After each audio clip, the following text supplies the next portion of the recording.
So, just how important will Florian Wirtz and Alexander Isak be for Liverpool next season? Obviously, the two big money signings from last summer, failed to impress. They really did fail last season for one reason or another, and obviously we can talk about it, but we kind of know most of the reasons as to why. So I'm kind of just really asking the question and also kind of giving you my expectations for both of these two players heading into the season. Leave your thoughts in the comment section, and then we're going to get straight into the two players.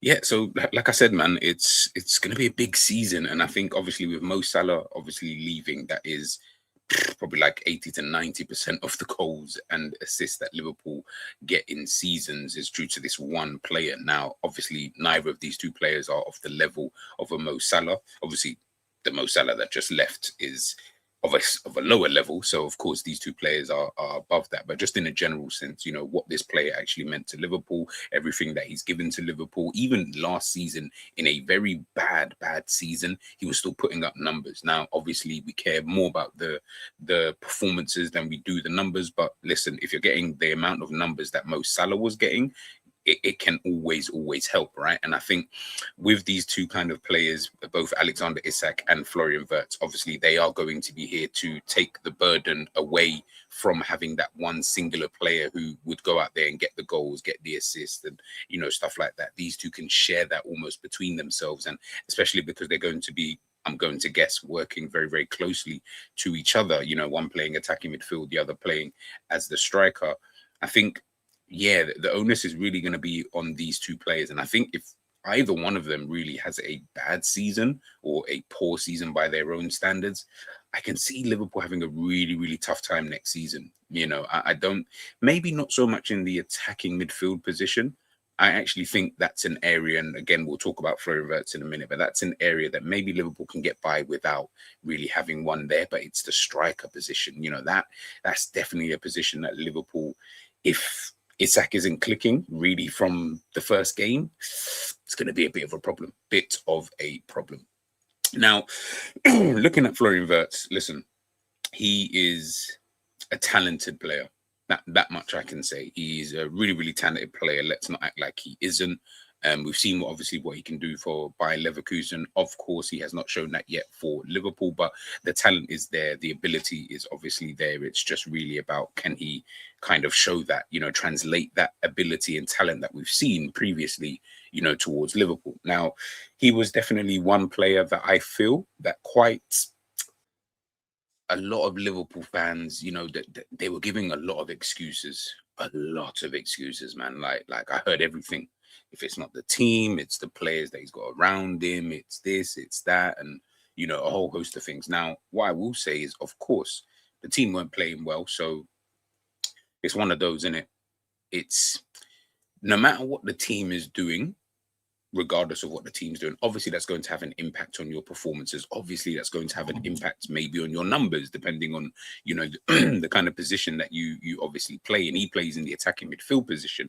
But I think one of the biggest things with Florian Wirtz, it wasn't the numbers or anything. You guys can kind of see it here. Like he had decent numbers, but it wasn't even that. I don't actually even care about that, because I can't even really remember too many goals or assists that he got last season. It almost feels like he got zero in both columns. But it was that taking the game by the scruff of the neck. It's give me the ball. I'm going to make something happen. I thought that was the type of player that we were signing. I thought this was a player who, you give him the ball, he can create some form of magic. Now, again, he's not Ronaldinho, he's not Neymar, he's not Messi. So I understand that he's not going to be able to just pick up the ball, dribble past 10 players, and cool, those guys can do that. He obviously can't do that. That's absolutely fine. That's not what I'm asking. What I am asking is, don't hide. And I felt that last season he hid for a lot of those games, especially when the going got tough. And I think, obviously, this season, it might all change. He might have a new lease of life. Maybe it could all change. I'm really not trying to say it can't and that it won't and that I hope it doesn't. It's more just to kind of highlight that. It's forget the stats, forget the numbers, forget all of that stuff. That stuff to me is kind of irrelevant when we're talking about the player. When you're talking about players of this kind of level, at the top level, elite players and stuff like that, right? I don't care about the numbers. That they don't really interest me. I'm looking at the player. What do we see when we watch him? What is happening when we watch this player? Is this a player that you have confidence in because you've seen him do these things? Is it a player that we are, I guess the only real evidence that we've got is obviously him playing for Bayern Leverkusen for so many years and the Germany appearances and things like that. Are we seeing that? Or are we seeing a player who, listen, ultimately every player's got to adapt to the Premier League and they've got to adapt to new teams and things like that. I just didn't think it would take him so long to adapt. Forgetting the fact that the team did so poor, you can still be poor. That's absolutely fine. I've got no. If the team is poor, then the team is just poor, right? But I just wasn't confident in give him the ball. I never really felt that from him last season, where I'm like, no, just give him the ball. Give him the ball. He'll at least try to make something happen. It almost felt that he needed everything to be perfect in order for him to thrive in, whatever was happening. So in those games where he did play well, in those games where he did maybe score or get an assist or whatever, right? It always felt like, yeah, that's because Liverpool in a really, really good moment and things are going absolutely perfect for it. Obviously, that didn't happen a lot last season, but you know what I mean? It almost feels like everything has to be perfect. And when I'm thinking about it now, even listening to what people were saying about him last season, this goes towards a little bit of that in terms of, oh, but he hasn't got a DM there. Oh, this player is this. No.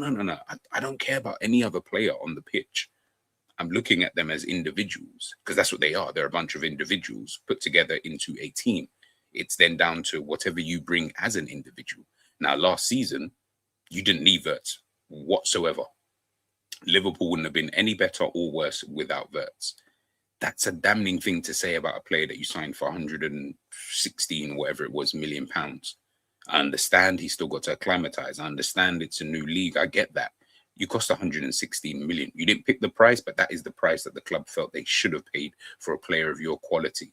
I don't expect that from you. That's my expectation. I'm not saying it should be everybody's. You have your own expectations. I don't really care. I'm just telling you what my expectations are when I see a player of that ilk.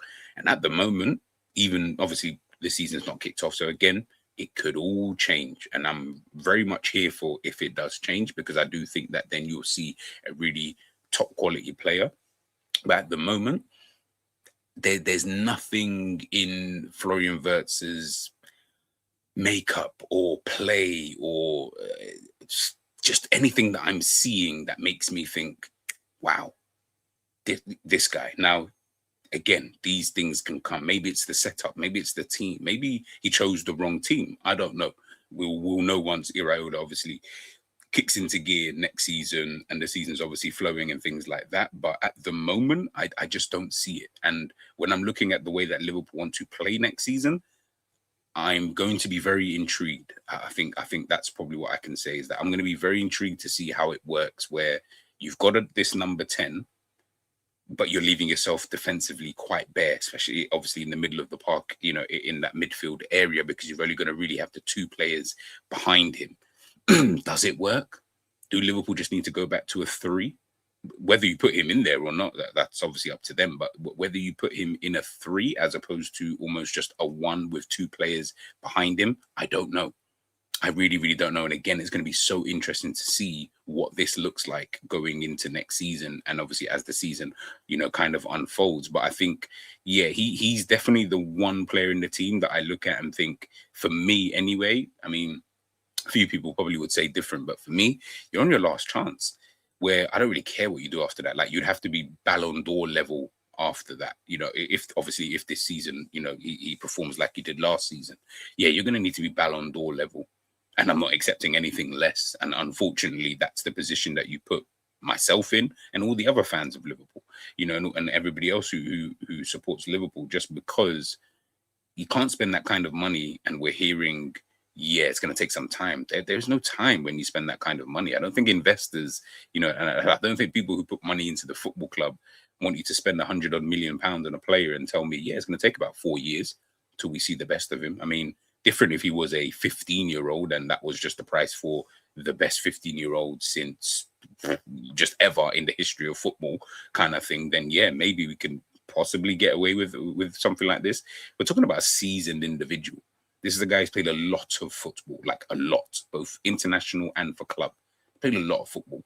I expect to see a lot more from him. So again, I'm expecting a massive, massive improvement from him. And again, the numbers will come with the massive improvement. So I'm not here to put a number on, oh, he needs this amount of goals. No. I just need to know that when you're on the pitch, you don't look like just any average player like Morgan Gibbs White. And when I say average, Morgan Gibbs White's not like average, but you know what I mean? Where it's like, what's the difference between Morgan Gibbs White and Florian Wirtz last season? There wasn't any. Morgan Gibbs White was better, and not in the first, did a whole lot worse than Liverpool last season. So again, Morgan Rogers, even though Aston Villa did do better than Liverpool last season, winning a trophy and obviously finishing ahead of them in the Premier League. But do you get what I mean? It's like, what's the difference? This is a guy that you spent all this money on, and we're not seeing anything. Now, I don't care about the other signings of other clubs and stuff like that. That's up to them. They can scrutinize that however you want to see. I'm not comparing him to Morgan Rogers in terms of the price or whatever. That's down to Chelsea fans, to get angry about stuff like that. We can talk about that at a later date. I'm just looking at it for Liverpool and I'm thinking, okay, all right, this season, I better see something amazing from you. Really amazing. Whether we see it or not, I don't know. I really, really don't know. But yeah, he's definitely got a question mark next to his name. Let's take a look at Alexander Isak. He's a player I always wanted. Thought he was fantastic at Newcastle. The seasons that he was there, showed promise. Obviously at Real Sociedad, Dortmund. I thought like that was old school, like Football Manager. Used to sign him every now and again. He was okay, nothing special. Didn't really go into anything special anyway. He used to always play for like a crap team after a while, like a really, really crap team. And I'm not even talking like Premier League lower level. I'm talking like he'd always go to like, what team did I used to? I think he used to go to like Zenit St. Petersburg or something like that. But it was always like some dead team. I say dead, but you know what I mean? Just a team that you think, oh wow, okay. So that was back then. But the Isak of today, yeah, I always wanted this Isak. This Isak that we've seen over, let's say, take away last season, maybe of the last 2 to 3 years, right? Like that Isak was deadly. He was just this cold kind of player, in terms of he was just there to do what he needed to kind of do, but he added a bit of je ne sais quoi, kind of thing. I'm hoping I don't mean a bad word, but you know what I mean? Like he just had that little bit about him, as a player. Now, obviously last season he was injured, picked up that injury, didn't have the preseason, like that, excuses. But you know what? We're not even going to do the excuses for him. We're really not. If I didn't do it for Florian Wirtz, I'm going to keep the same energy for Alexander Isak. Ultimately, in the games that I've seen since, let's say, his injury and stuff like that, would I say he's come back to his best? Obviously not. He's obviously not there yet. He's got glimpses, but again, I don't care about the glimpses. I don't get excited by these little. I don't care that the goal he scored for against Monaco the other day. That's obviously great for his own confidence and stuff like that. But I don't care. I need to know that you're going to do that in the first game of the season, the second game of the season, the third, the fourth, etc., etc. Is that what you're going to do? Now, obviously, I know he's not going to literally score in every single game. So just so that people understand, where I'm coming from. I know he's not going to actually do that. So don't take it literal. What I do mean is he going to show that he is the player that Liverpool signed from Newcastle? Is he still of that kind of level? Is he the right type of striker? That's another question. Now, he himself is, of course, an absolutely brilliant striker. But the striker that, Iraola's had, at Bournemouth, Dominic Solanke's, the Ivan Nilsson's, they're not Alexander Isak's. So a lot of, would I say, change is going to be needed for Iraola's football and Alexander Isak to be able to flourish. Now, obviously, he's at a better team, Iraola, and he's got better players than he did at Bournemouth. But ultimately, these are different types of players with different sets of qualities. Can your system still work within that, or are you adaptable enough to be able to change that in order to get the best, out of players, like Alexander Isak or a Florian Wirtz? It's going to be so interesting. But yeah, Isak, I'm expecting goals. Again, I can't really put a number in it, but I'm expecting you to score goals. I mean, I'm still quite astonished that Liverpool haven't looked at signing like a striker or anything like that. This nonsense about just someone else can play there. I mean, there's no other player in the team that I have an ounce of confidence in. Whether you sign Barcola, whether you put Cody Gap, none of them. They're all crap in that position, right? Like, I wouldn't want any of them to play there, even in a C team, kind of thing, unless they were just, you're up against, I don't know, a League Two side, then maybe then we can kind of clear that. But, if anything is to happen to Alexander Isak, Liverpool, again, like I said before, it's going to be dark. It's going to be absolutely dark for Liverpool. And, that it just goes to the kind of squad planning and the building that, Liverpool haven't been doing, over the past couple of seasons, or the poor planning, should I say, that Liverpool have been doing over the last couple of seasons, the last couple of summers, and this summer, obviously, in particular, where, at the moment they've only had in those two signings, Xhaka and obviously Araujo, it's kind of like, ooh, okay, kind of need some more players in quite a few positions. I still feel you obviously need your attackers in, you still need your midfielder in, you still need a right back in. I would prefer to have another left back, if I'm being totally honest. But again, I see things, you guys see things a lot differently than the club see things. So, for them, they're probably not going to see it in the same kind of way. But yeah, when it comes to Alexander Isak, big season. Big season. Like, he's going to really need to pull his finger out of his what in order to alleviate those kind of fears, kind of thing. Yes, we've seen glimpses here and there and blah, blah, blah. I hear all of that. I don't actually care. I need to see that you're doing it week in, week out. Or, again, just like Florian Wirtz, it then goes back into that you're kind of just a waste of money and time. I'll be honest with you. Now you're looking for suitors. Can we get 60, 70 million for these guys? Because I don't want to keep them. Do you know what I mean? Like, to me, Isak, maybe not so much because he was injured. But let's just put it to you this way.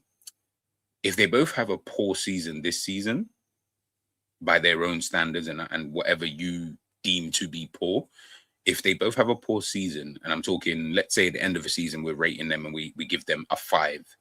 If I'm hearing those again, those kind of numbers, these are the same numbers we was hearing from this season, and we had all the excuses under the sun. If I hear it again for next season, yeah, just get as much money back as you possibly can. Just get as much money back as you possibly can, and just reinvest. And then you just end up becoming one of those clubs. You end up becoming a United, a Chelsea, and stuff like that, where it's just, whatever. You kind of just move from there. But yeah, like I say, big season ahead for both of these two players. I would love to know what you guys think in regards to these two players. Do you think they're going to have good seasons? Do you see anything there? What do you think needs to change potentially in order to have these good seasons? Let me know your thoughts in the comment section, peeps. And I'll catch you guys soon. Peace.